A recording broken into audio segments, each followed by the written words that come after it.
Hey guys, welcome to my channel Elemental Education. I hope you would have watched my videos on magnetic effects of electric current part 1 and 2, and those videos you would have liked them.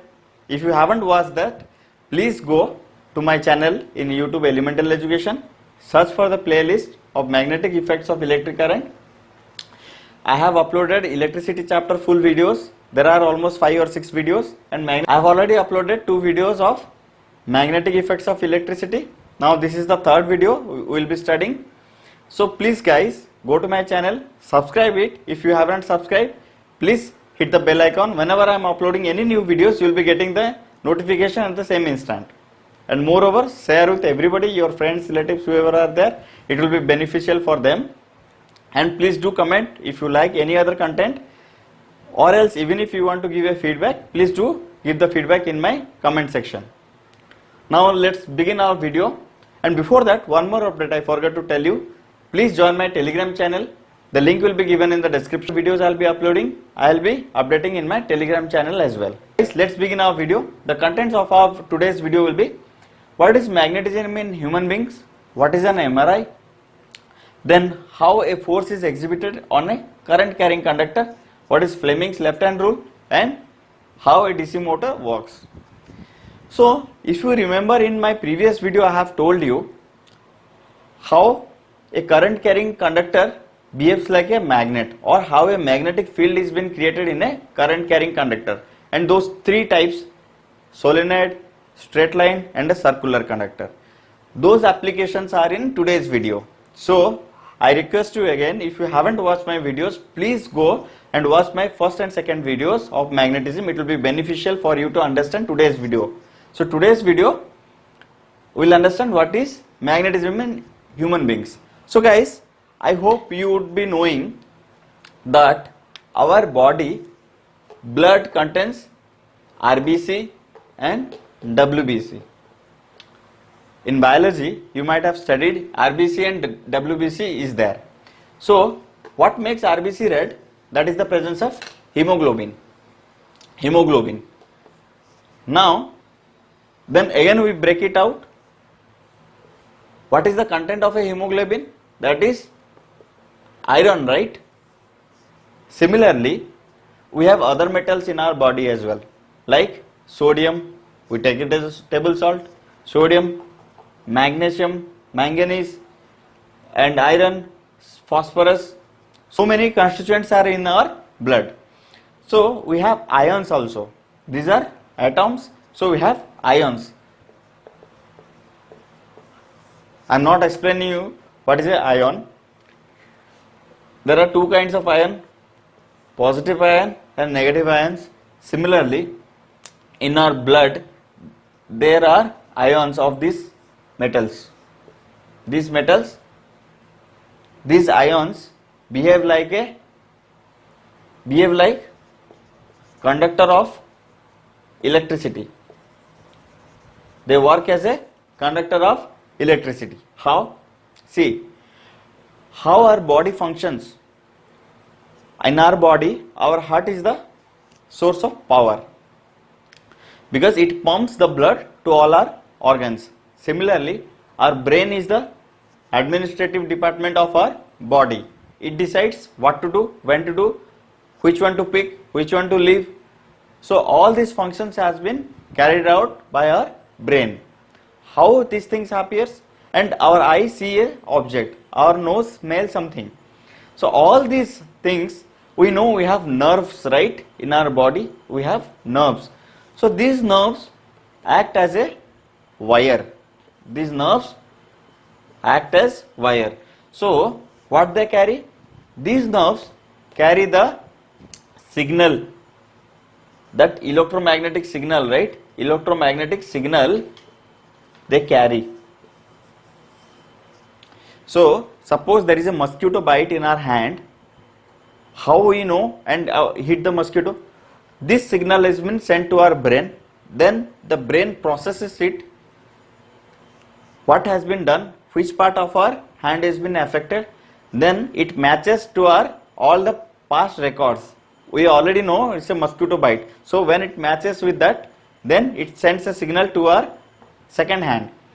this second hand goes and hit the mosquito. So all this signal goes through electricity in our body. So this electricity flow is due to the ions present in our body. These ions are due to the metals flowing in our blood. So now let us understand how it is beneficial. So major part is heart and brain, they work with this electricity or electromagnetic force. This electromagnetic force, we know when there is a current carrying conductor, right, electromagnetic force is been or magnetism is created across the conductor. Why it is called electromagnetism? Because it is a combination of electricity plus magnetic force, electromagnetism. Nothing can exist singularly.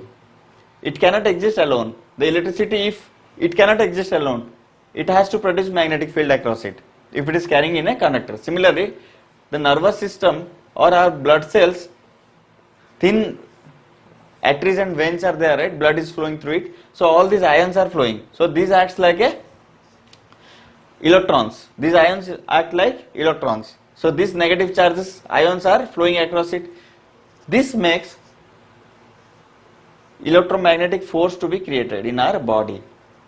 So this electromagnetic force or this electricity due to ions send a signal to our nervous system. Now this has been a boon to us, or we can tell as this is a blessing for us. Why? Or this property of electromagnetism inside our body is used for MRI scans. You might have heard of MRI scans. So what is MRI? MRI is magnetic resonance imaging. That means with this MRI devices are created by the scientists. For what is the reason? These devices, they take the pictures of our internal organs like heart, liver, kidneys, whatever are there, right? They take the images of internal organs to find out if there are any cancerous growth or there are any obstruction in the normal functioning of the organs, so that they can cure it.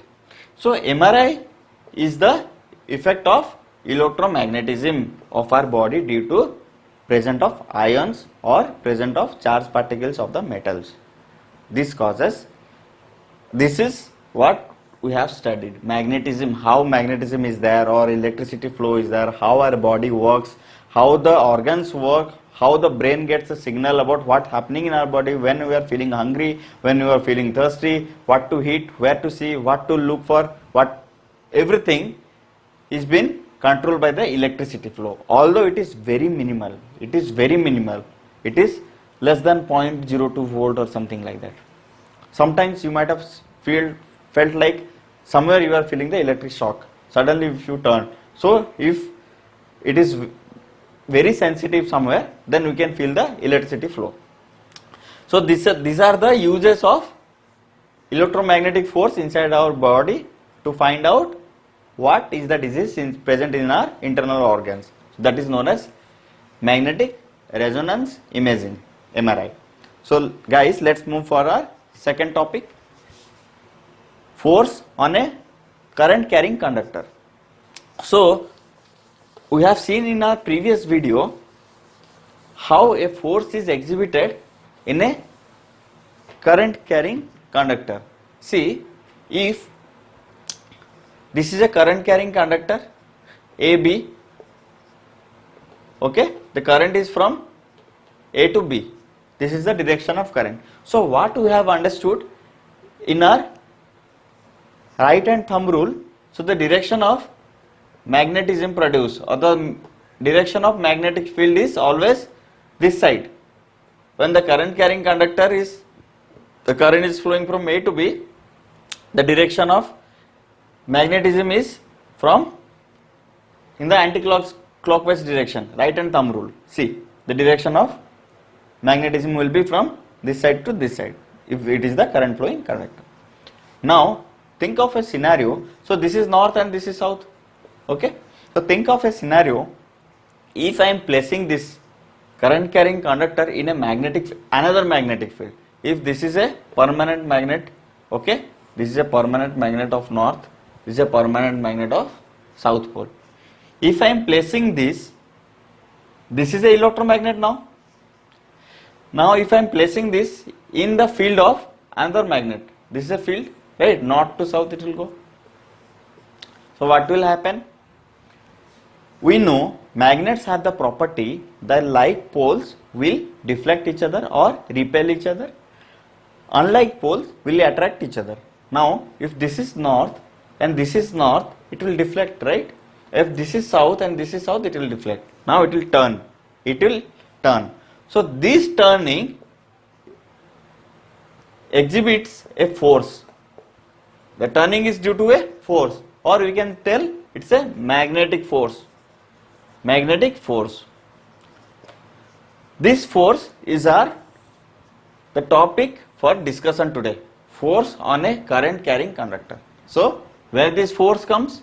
This force comes when a current carrying conductor is placed in the magnetic field of another magnet or another electromagnet, whatever may be. Now let's see how this is explained or how we can find. Now let us see what is Fleming's left hand rule. So Fleming's left hand rule gives a relationship between force, current and magnetic field. So what it says, if you take your left hand and these three fingers, the thumb, the forefinger and the middle finger, mutually perpendicular to each other, then this side is the force. The thumb represents the force exhibited, okay, and this forefinger says the magnetic field and this middle finger says the current flowing. Now if I take a current flowing conductor and if I place it in a magnetic field north and south, suppose this is a magnetic field north and south. So current flowing conductor is this way, the current is flowing in I. Then the force exhibited is in the downward direction. How? Let us see. This is a magnet, permanent magnet of north-south pole. Now the current is this way. Okay? The magnetic direction is this way. This is the current flowing conductor. The magnets are placed, so magnetic field is this way. The force exhibited by this will be in the downward direction. This gives the relationship of Fleming's left hand rule. So where is the application for this? We will be applying in DC motor. So now let us begin our DC motor. Let's begin our next topic, that is DC motor. So what is a DC motor? DC motor is an electrical device which converts electric current into mechanical energy. So where is the application of DC motors? DC motors you might have seen in our practical purposes, in our home appliances, you might have seen in the CD player, you might have seen in the tape recorders, we are using small DC motors. And even in our cars also, right? Nowadays we are having power window and power ORVMs. There we are using the DC motor because they operate in 12 volt voltage. So why we are not using a AC motor? AC motor requires a higher voltage for operation.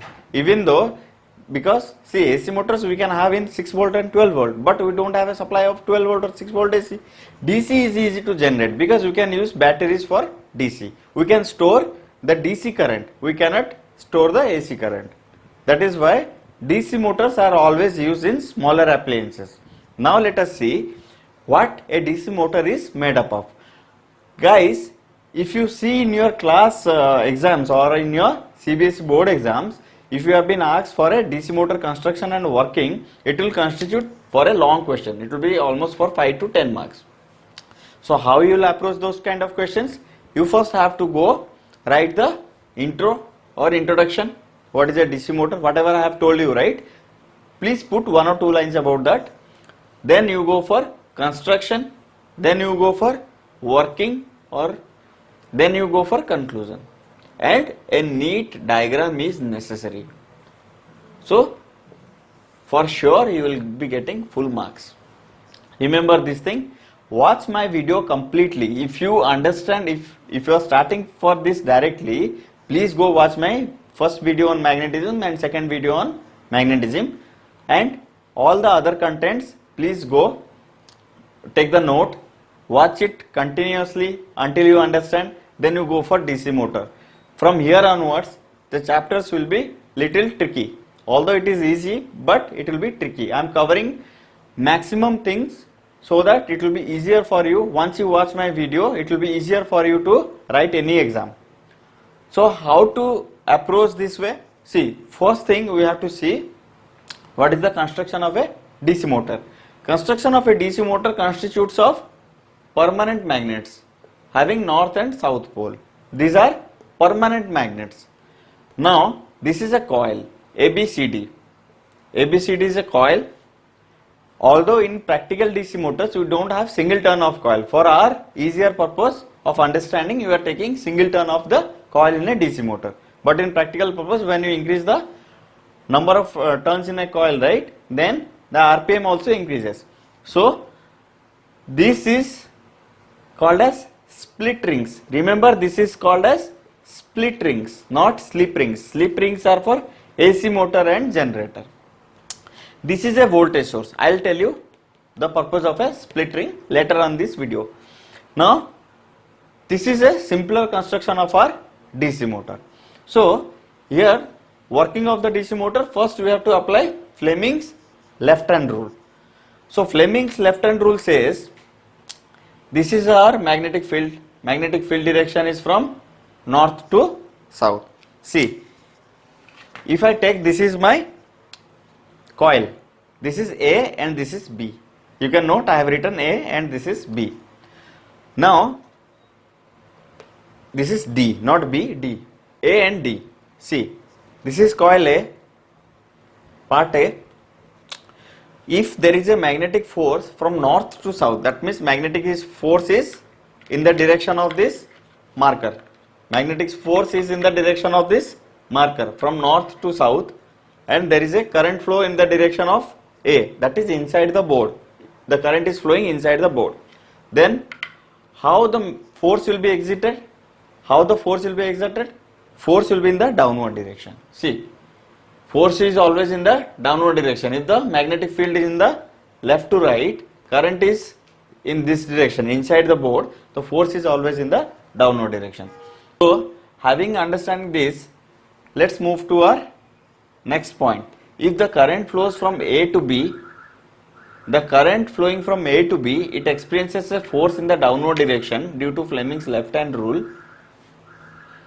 The coil will tend to turn this side.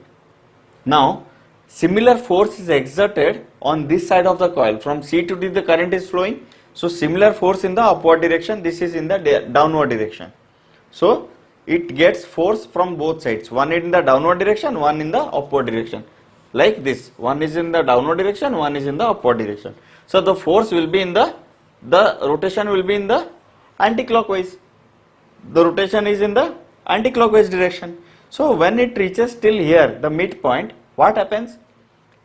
This coil loses contact with these rings or half splitted rings known as split rings. They lose the contact till here it reaches. Then how it will move? The question is, if there is no connection, there is no current supply, how it will move? We know law of motion that says a body in inertia at rest will stay at rest. A body in inertia of motion will continue its motion until and unless an external force is applied on it. That is Newton's law of motion. Now, due to our inertia of motion, what will happen? It has traveled till here, right? Then it will again start rotating. Due to inertia of motion, it will start rotating. Once it tilted from this 90 degree of angle, once it's tilted, it will get in touch with this split rings. Now if it gets the touch in split rings, the current flowing through this conductor again or through this coil, the current flows again. If the current flows again, what will happen? B will get the current of A will get the current of B. That means if it is D, if this is A, now if it is D and this is A, what will happen? D will experience the force that is opposite to what it was flowing. The force was flowing outside the board for D, outside the board. Now the force is flowing inside the board for the D. Why? The coil has changed its direction. Now the force exerted is again in the downward direction, and for A it is again in the upward direction, because the direction of coil is changed. The direction of current is same. The direction of coil is changed. So the direction of current is same. The direction of magnetic field is same. The direction of force will also be same. So it always in a continuous anti-clockwise direction. So it rotates in a similar fashion. So this gives us a continuous rotary motion for a DC motor. This is the working of DC motor. Now you understood what is the uses of split rings. Split rings changes the polarity. See, when these are carbon buses. So when this split ring changes, right? This split ring 1, this is split ring 2. When the coil changes the direction or coils flips, then the split ring 2 comes here, split ring 1 comes here. So this positive polarity split ring 2 will experience. This negative polarity split ring 1 will experience. So there is a continuous anti-clockwise motion in the coil. I have explained for a single coil. In practical purpose of real life DC motors, there are n number of turns in the coil. Similar fashion it works. Now guys, this is the end of our video. Please go watch my video completely. You cannot skip any content of this video. To understand this working of DC motor, you watch my videos part 1 and part 2 as well. Watch this video completely. If you have any doubt, please do comment in my video. I will be replying you as soon as possible. Second thing, please go subscribe my channel. There are 2 playlists for Q&A and for electricity and for magnetism. Please go watch all the videos. It will be helpful for your any exams, irrespective of your board. It is not only for CBSE board. Although I am making for CBSE pattern, please go and watch all the videos. Do like, do share with everybody, and comment whatever experience you have. If you like my content, please say yes, I am liking your content, or you want to comment or you want to give any feedback, please do give my feedback so that I can improve. That is all for today. Thanks and bye bye.